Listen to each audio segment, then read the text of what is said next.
Eu digo lá para os meus colegas, inclusive nas nossas reuniões de gestão, eu falo, a universidade não tem que dar lucro.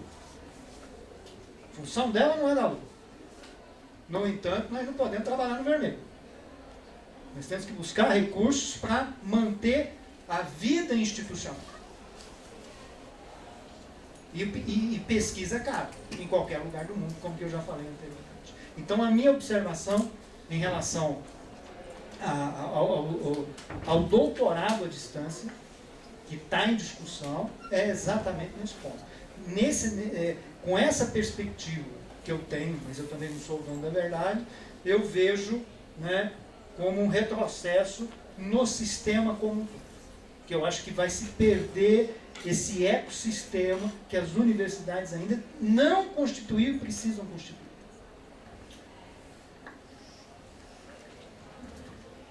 Está aberto para algumas perguntas. Professor Arno, por favor. Professor Carlos, Poderia se apresentar, né? Institucional. Professor Arno.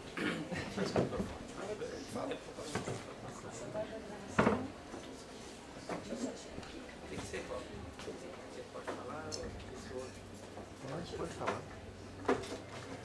Bom dia, pessoal. Meu nome é Arman, sou do Departamento de Ciências Básicas. Sou professor da casa desde 2002, então peguei isso aqui para a FEOD. Eu, mais do que ninguém, das poucas pessoas que acompanhamos todo esse processo de transição pelo qual a universidade passou. Professor Carlos, eu me senti muito na sua fala, porque minha data de validade ela agora está indeterminada com essas reformas que estão chegando. Eu não tenho perspectiva de sair antes de 65 anos. Já fui coordenador de um programa profissional e na área interdisciplinar, né? E é um programa, talvez um dos maiores programas aqui da universidade, é um dos que sempre teve e mantém ainda os maiores números de inscritos, né? E nós temos uma perspectiva bem regional, a maior parte dos nossos candidatos são da região, né? E nós enfrentamos alguns problemas, eu gostaria que o senhor falasse um pouquinho para a gente sobre isso. Nós que trabalhamos no mestrado profissional, eu trabalho no mestrado acadêmico também, então eu estou nas duas vertentes, né? Eu estou me identificando muito com o profissional. Nós enfrentamos problemas internos com relação a preconceito mesmo da comunidade científica, né? Os pesquisadores acadêmicos, os acadêmicos estritos não percebem a importância de um mestrado profissional, né? E enfrentamos um problema também com relação a CAPES, porque nós somos tratados como um programa acadêmico, nosso sistema de avaliação é acadêmico, porém, os nossos produtos são diferentes.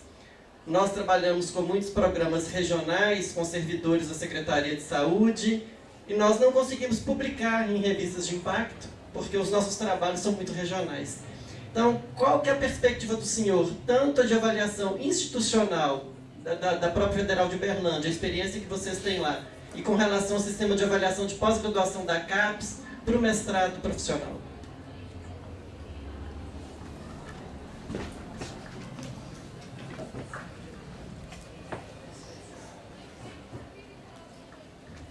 Alguém mais gostaria de fazer a Ednego? Vem cá, por favor.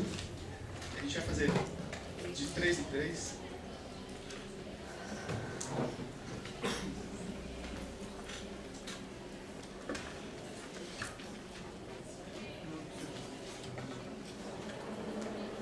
Por enquanto eu tenho a memória boa ainda.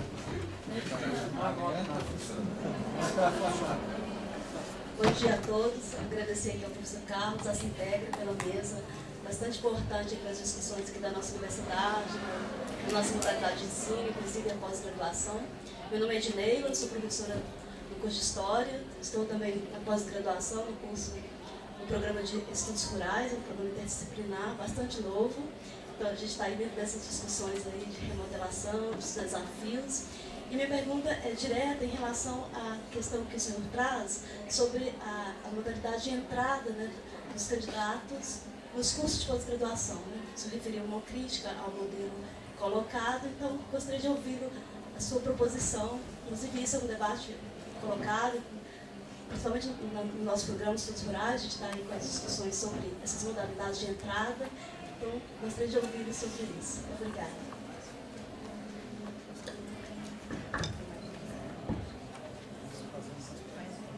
Mais uma? Alguém consegue fazer mais uma pergunta?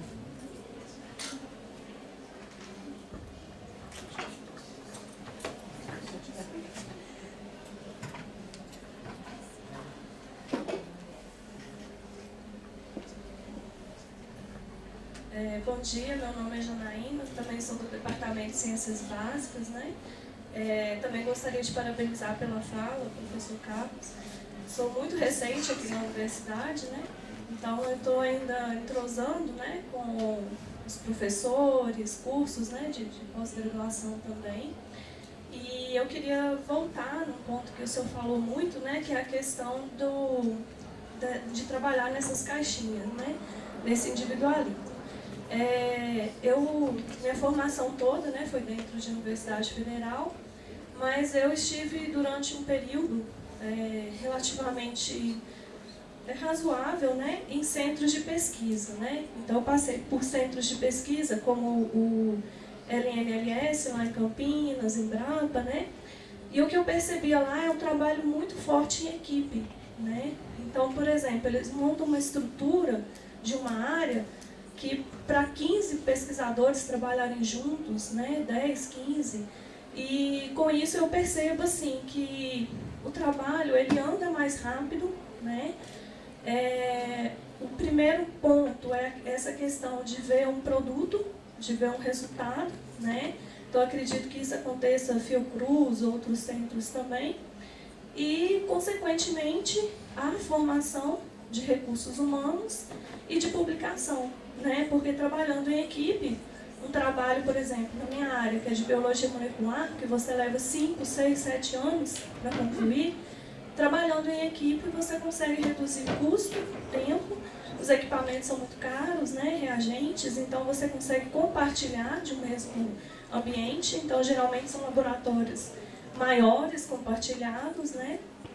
E na universidade eu já vejo diferente, né? Cada um tem o seu projeto, cada um tem a sua pesquisa, mesmo dentro de um curso de pós-graduação. E não é só aqui não, né? Em todas as universidades eu acredito que a estrutura seja essa, né? E a minha pergunta é em relação ao que o senhor vê como perspectiva de mudança, porque nessa crise que a gente está vivendo agora, por exemplo, quem está chegando não vai conseguir montar uma estrutura sozinho, né? E principalmente dependendo da área, né, você não consegue mesmo, porque você não está, hoje em dia a gente não está conseguindo captar essa quantidade de recurso, né? Cada professor tem um equipamento de R$200 mil, 150, 100, 50 mil, né? Então eu gostaria de perguntar ao senhor qual que é essa perspectiva que o senhor vê, porque eu vejo assim, que quem já é mais antigo, as universidades antigas, os professores, tem também uma dificuldade em aceitar esse trabalho, né, de compartilhamento em equipe, né? E eu percebo isso, que o trabalho vai um pouco mais lento, mais difícil também, né? Essa questão dessa cobrança da CAPES, de uma maneira geral, né, de currículo.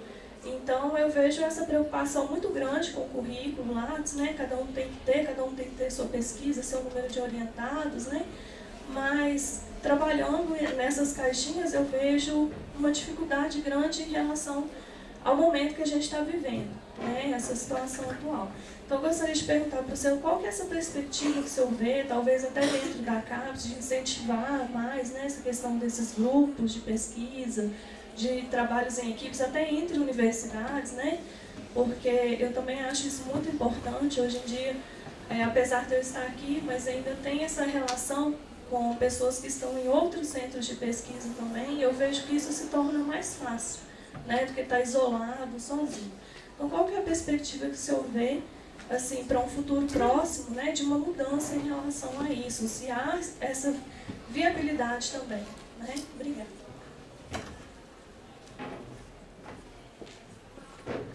Bom dia a todos, meu nome é Valéria, eu sou professora do curso de farmácia desde 2005, aqui na instituição. E, bom, como a temática do Se Integra é a consciência feminina, né?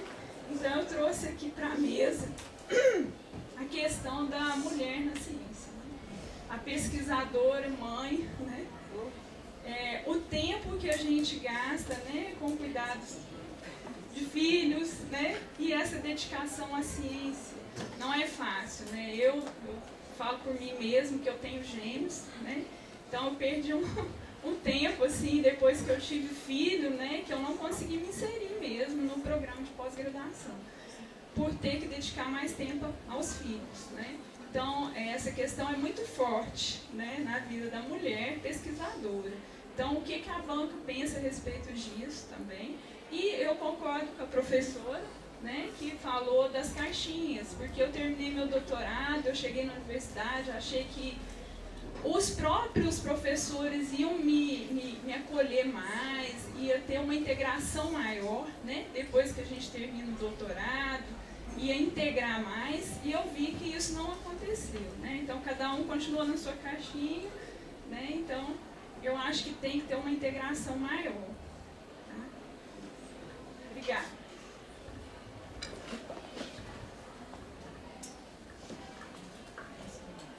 O mestrado profissional no Brasil, ele é dos anos 90. Né?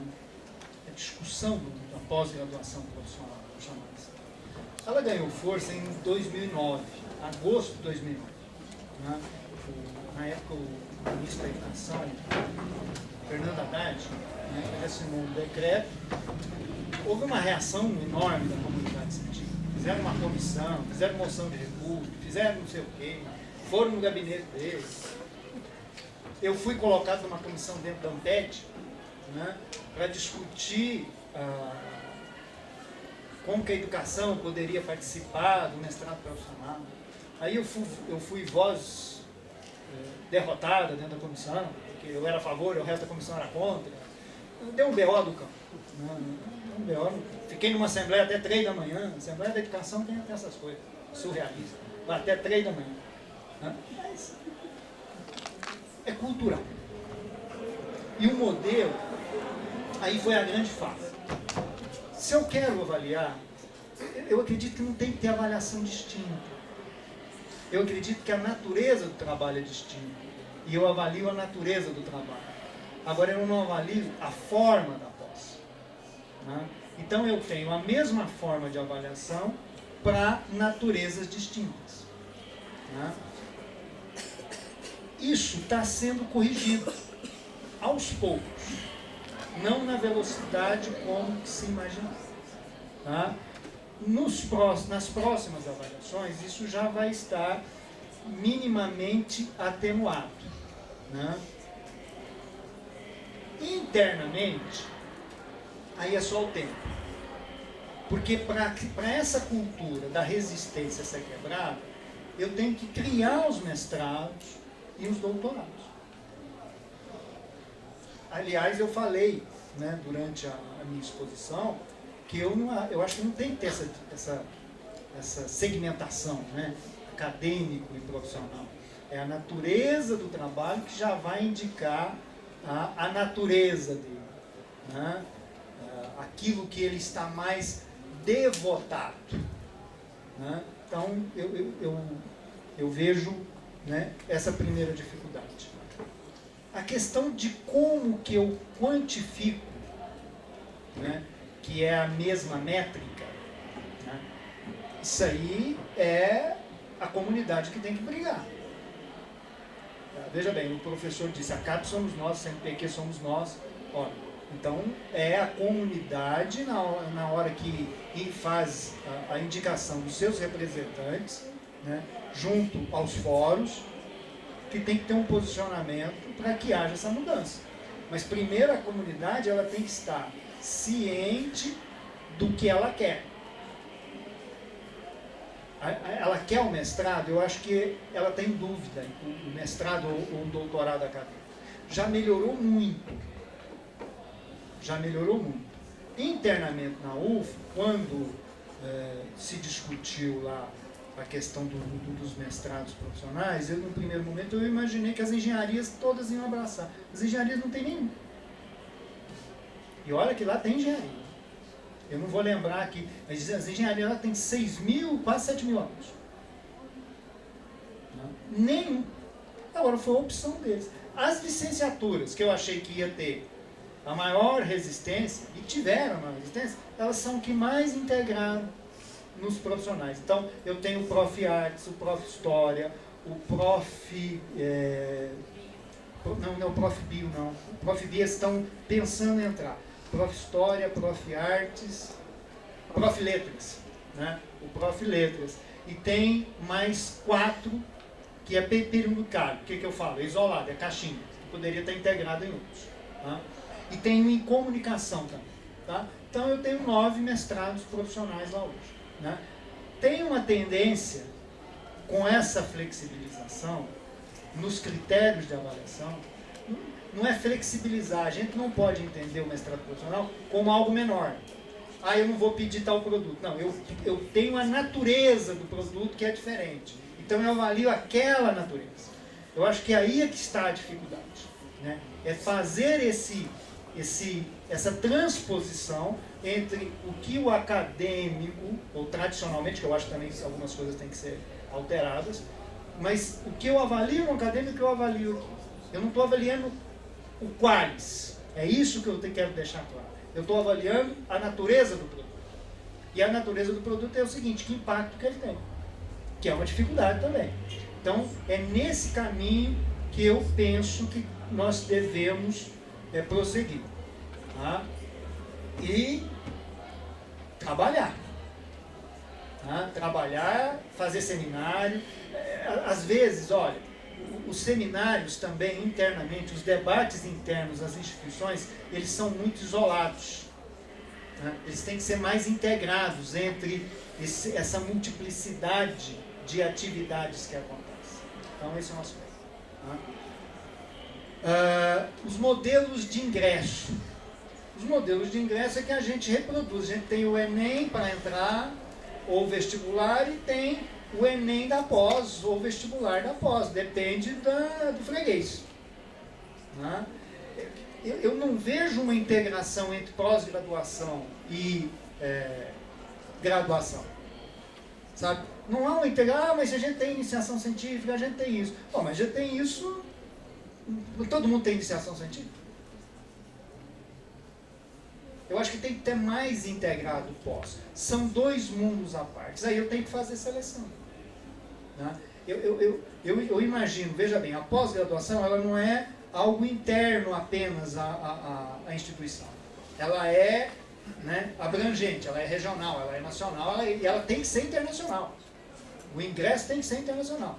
Então, eu defendo uma tese que o fluxo é contínuo. Por isso que não pode ter disciplina.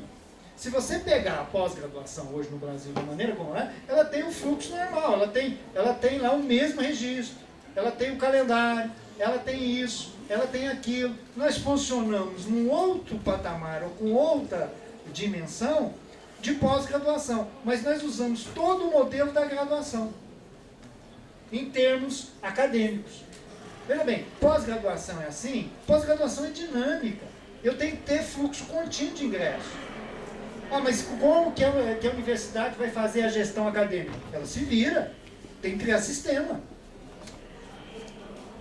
Por isso que eu defendo o seguinte, não tem que ter aula que eu digo, professor, é a aula lá. O Carlos Henrique, ele dá o quê? Não, ele tem lá a aula lá, de pesquisa em educação. Então ele fica com carga horária, X, ou com dia marcado, que não sei o quê, todo mundo assistindo, o Carlos Henrique falando 4 horas lá, direto, sem dar intervalo. Tá? Mas isso não tem jeito. Está superado. Pós-graduação não é assim. Eu posso fazer seminário, eu posso pôr 200 pessoas lá dentro, eu posso dar aula, né? Um seminário aqui com isso aqui seria a minha sala de aula. Mas isso não é toda semana, toda coisa. Porque eu vejo que isso gera um problema interno nas instituições, no Brasil inteiro. Ah, mas quem é que é o professor da pós? O professor da pós só pode dar 4 na graduação. Ah, então eu quero ir para a pós para achar que lá eu vou ter menos trabalho, que não vou ter que enfrentar as turmas na graduação. Isso é uma esquizofrenia sem fim. Isso tem que acabar. Agora, o nosso modelo está assim, né? Isso também não vai ser na gestão dele, na gestão do Walter, que vai terminar. Isso é a longo prazo. Alguém tem que começar a fazer o debate. Então esse é um salto. Isso tem que estar no planejamento estratégico.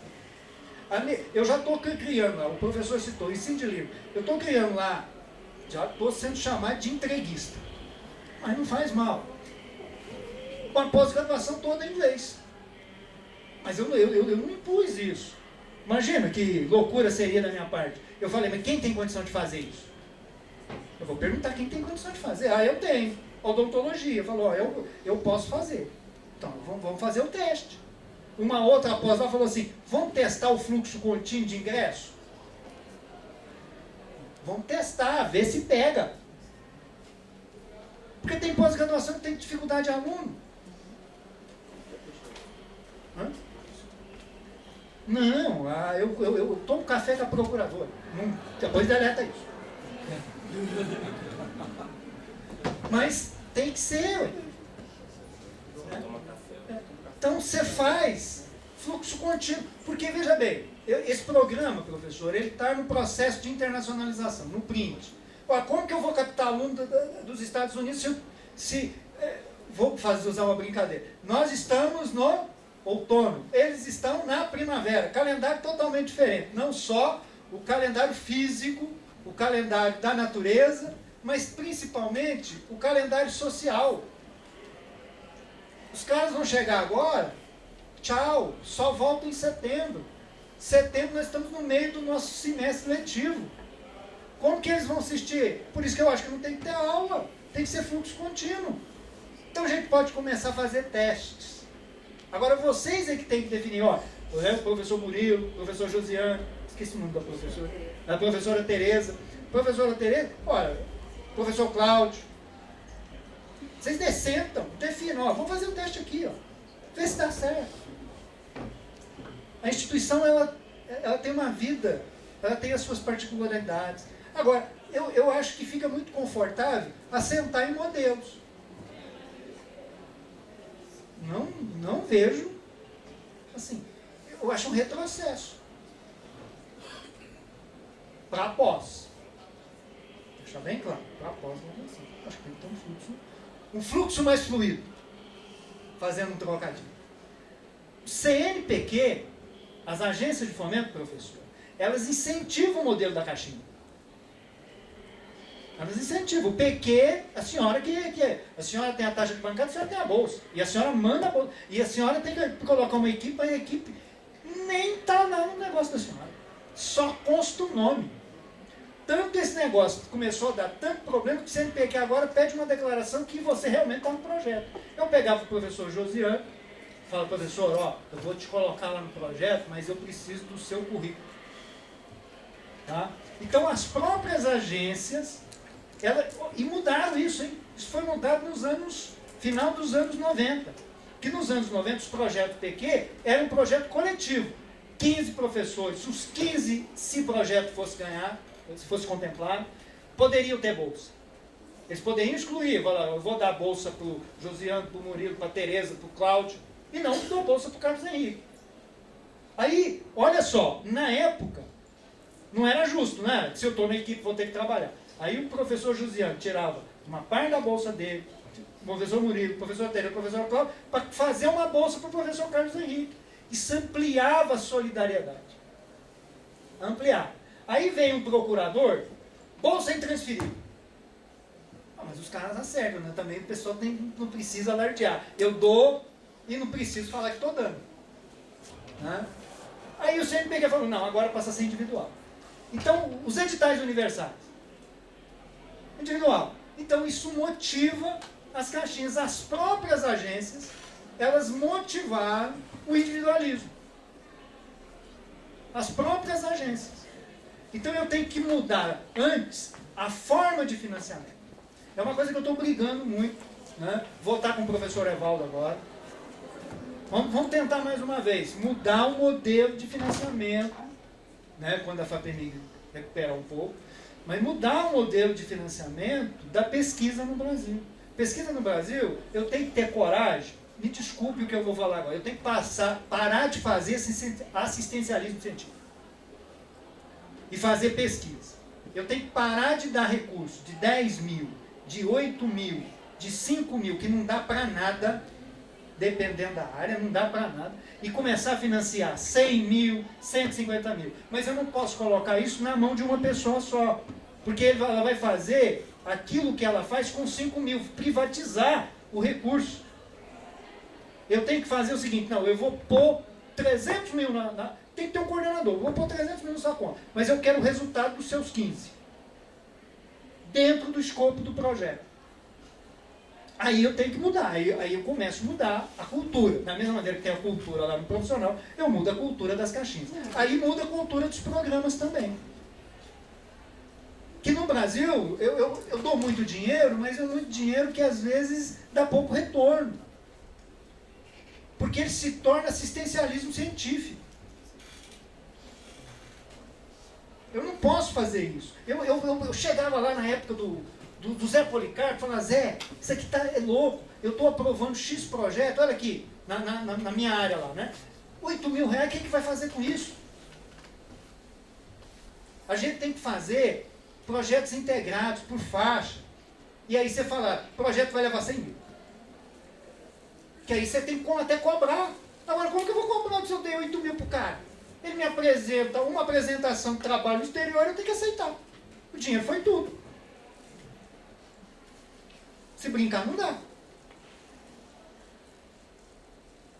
Então, eu acho que a gente tem que deixar ser menos demagógico em defender projetinho dessa natureza. Mas a seleção vai ser mais rígida. E eu não estou dizendo currículo Lattes também não, viu? Vamos contar o que... Não, vamos contar o mérito do trabalho, o impacto do trabalho. É isso que tem que contar. Lógico que dá BO, gente. Isso não é fácil. Você imagina você chegar na CAP, chegar no CNPq, chegar nas comissões de ato, chegar no CA, falar isso. Imagina quando eu falei isso na Câmara. Ficamos uma tarde lá discutindo isso. E uma tarde longa. Mas eu acho que tem que colocar em debate. Não tem outra forma. Porque senão eu não vou sair do individualismo. É claro que tem um perfil. Eu não estou querendo anular perfis. Né? Da mesma maneira que eu tenho o perfil do gestor, eu tenho o perfil do excelente professor, aquele que todo mundo tem como referência na universidade. Não é para anular isso, mas esses perfis têm que ser somados. Eles têm que ser agregados. Mas agregados numa outra ótica institucional. E não é as universidades apenas, são as agências. Que afinal de contas, eu vou dar um exemplo para vocês. Eu peguei um BO lá, que era biotécnico, quando eu assumi a pró-reitura. Eu tinha biotécnico de Bartipia. Por quê? O pesquisador achava que tinha que biotécnico numa gaiola com meia dúzia de camundongo. Eu falei, acaba com isso. O Valder me chamou. Rapaz, você vai comprar uma briga do tamanho do mundo. Eu falei, não. Você acaba com a briga no outro dia. Me exonera, meu cargo é seu. Agora, deixa eu tentar. Toca. Eu fiz reunião. 2017 todinho fazendo reunião. Um dia, bati mesmo, a mão na mesa e falei, vai funcionar desse jeito. Fluxo contínuo, por adesão. Ninguém em posição. Só que de amanhã em diante, não. Isso era outubro. A partir de janeiro de 2018, maravilha e ração por conta da unidade acadêmica. O PP não paga mais nada. Só paga o que tiver. No Rebir. Só paga o que é a rede. Que é isso. Acaba, tudo central, tudo controlado com fluxo, com entrada. Um camundongo custa R$250. Imagina se eu vou para um menino lá no Morumbi, que você sabe onde é, você é de Uberlândia, e eu falo para aquele menino que está passando fome, que a universidade está bancando um camundongo a R$250 por mês, e ele não tem R$250 quase de renda familiar. Eu tenho que racionalizar isso. Aí o que aconteceu? No outro dia que eu mandei um documento falando que a partir de janeiro de 2018, Maravilha, a própria não pagava, o pessoal chegou lá com um documento para aderir. Deu tão certo que ganhou o prêmio do CNPq. Está certificado na rede nacional pelo CNPq, com edital induzido. Acabou com as caixinhas. As caixinhas, literalmente. As caixinhas dos grupos e as caixinhas de rato. Institucionalizou o rato. E o camundongo.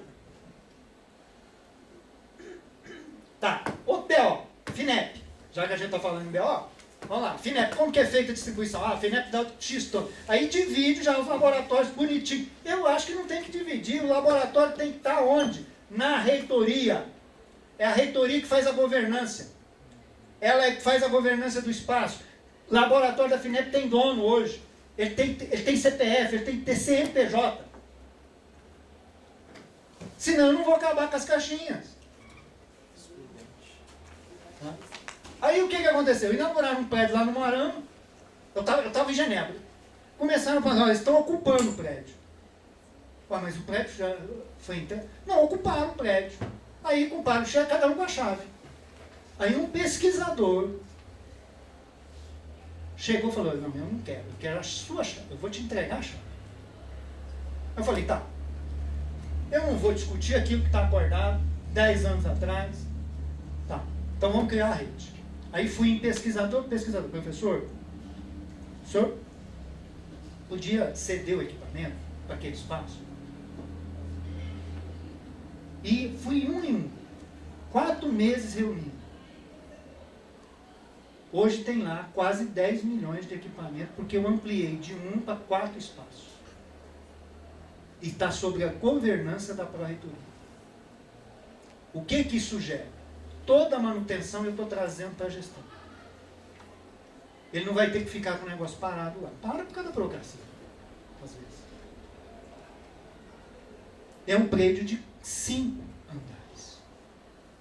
É pouco, 4 espaços, 4 salas, que tinham CPF passaram a ter o CNPJ da universidade, é pouco. Mas é cultural. Quem sabe se esse negócio funcionar bem, está sendo implantado agora, a gente no futuro aí, a médio prazo, 10 anos, 15 anos, o prédio todo volte para a Pró-Reitoria sem estresse. Então, é esse tipo de trabalho que tem que ser desenvolvido. Por isso que o INPA, Instituto Butantan, são referências. Lógico que tem o perfil, você sabe o perfil da Embrapa, você sabe lá na sua área quem é o pesquisador referência lá. Isso não vai deixar de existir em lugar nenhum. Porém, um trabalho mais articulado, um trabalho mais integrado. 52% da produção brasileira é das mulheres. Eu não sei por que você está reclamando. 52%. E elas são maioria também nos programas de pós-graduação. Eu acho que a gente tem que, uma coisa é compartilhar, é cultural do país. Né? Da mesma maneira que eu tenho problemas dos afrodescendentes, eu tenho problema dos deficientes, eu tenho problema de gênero. Né? Quantos pró-reitores cadeirantes o senhor conhece? Uns 2 ou 3. Eu conheço o vice-reitor da Federal Fluminense que é cadeirante. Por tiro, bala perdida. Né? E eu. Agora, quantos cadeirantes tem na UF? Tem muitos.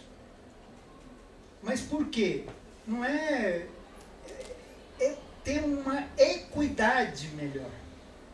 A questão da mulher na ciência tem que ter uma equidade melhor. Né? Agora, como nós vamos resolver isso? No momento que a gente tiver também uma outra cultura. Eu acho que tem a legislação garante. Né? Vou dar um exemplo agora, que é a questão da gravidez na pós-graduação. Né? Gravidez na pós-graduação, olha. Aquele prazo tem que ser descontado na licença maternidade de 180 dias. Isso já tem decisão. Então, lá na Universidade Federal de Uberlândia, a gente para nós é ponto pacífico. Tá? Ponto pacífico, não tem mais discussão. Então, isso é um avanço. Porque há 10 anos atrás, só se entrasse na justiça. E aí, o pior é que a universidade entrou na justiça, ela tem que recorrer, ela tem que fazer, a procuradoria tem que fazer a defesa. Tá? Aí dependia muito da cabeça do juiz. Tá? Então é ponto pacífico. Mas eu acho que tem que falar mais, né? Debater mais, mas sem militância. De uma maneira mais propositiva. Porque às vezes a militância é bom, mas a militância às vezes atrapalha. Tá? Não sei se eu respondi às 4 que foram feitas. Bom, só para complementar em relação às mulheres, eu falei ontem na abertura, foi feita uma entrevista com 1.300 docentes mulheres, onde foi demonstrado que 54% das mães cientistas são as únicas responsáveis por cuidar dos seus filhos.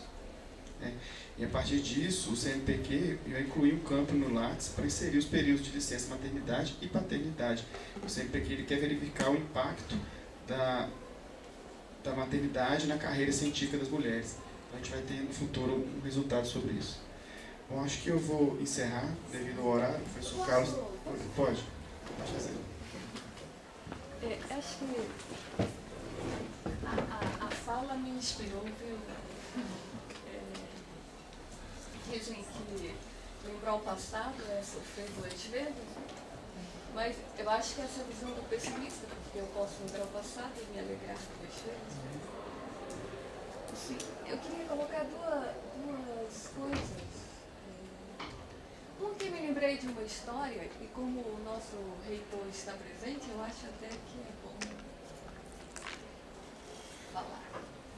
Eu fiz parte de uma pós-graduação aqui da produção digital. Fala mais perto do microfone. Para escutar melhor. E na ocasião em que eu saí, né, ou fui tirada por falta de